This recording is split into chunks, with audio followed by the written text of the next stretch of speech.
Eccoci con il sindaco Luigi Toffolo, si è appena conclusa la presentazione del Portogallo Calcio alla presenza di tutto lo staff, presidente Roberto Caligaris, grande entusiasmo, tanta gente, sala piena, insomma una bella soddisfazione anche per lei come sindaco, ha fatto gli onori di casa.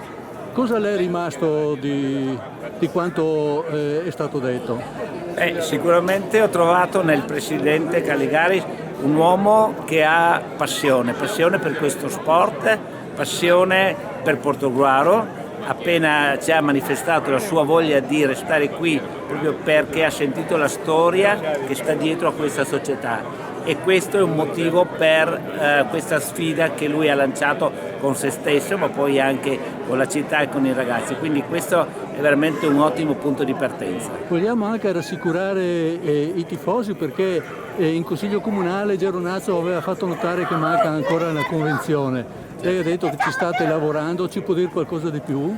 Allora, noi quando siamo arrivati l'anno scorso avevamo trovato una situazione in cui il Portogallo Calcio entrava per una concessione delle giornate di partita, e questa situazione ovviamente è una situazione transitoria, non può essere una situazione definitiva proprio perché non dà sicurezza, e a noi abbiamo reiterato la concessione per poter dare la possibilità alla squadra di iniziare il campionato, e quindi questo è stato fatto e sono atti. Però ovviamente noi vorremmo sia per la squadra sia per la città arrivare a un rapporto più costruttivo, più definitivo con la squadra stessa, in un'ottica di una concessione dello stadio, in modo tale che la squadra si appropri di questo stadio, gestisca in maniera completa e totalizzante questo stadio, ovviamente con il minimo di coabitazione con le squadre ciclistiche, perché così voleva il nostro benefattore Mecchia quando lo costruì,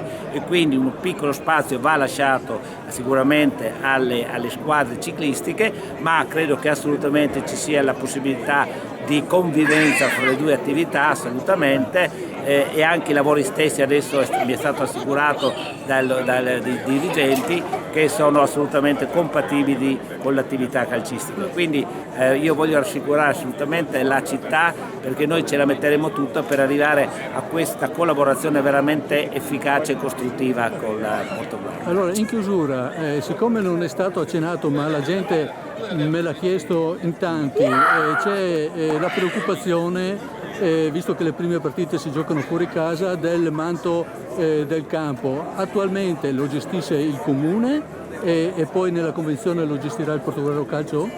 Allora, il presidente mi ha detto che nel suo staff ci sono delle persone, non so quali, che vogliono costruire il manto in un certo modo. L'imprevisto di adesso del taglio eccessivo, è un piccolo imprevisto, ma credo di aver percepito che proprio nel team c'è chi vuole costruirsi il proprio manto, perché evidentemente come il manto di gioco, come per il tennista, quindi è essenziale. Quindi noi daremo anche in quest'ottica la concessione, la possibilità quindi di gestire nel modo più totale lo stadio, proprio per costruire il proprio stadio a misura della squadra, delle loro esigenze. Giorgio Furlanis ha ringraziato il Comune, che ha detto che è sempre stato al fianco della società, speriamo che continui così. Noi come tifosi vogliamo questo e diciamo tutti insieme forza Porto. Forza Portogallo. Grazie. Grazie a lei.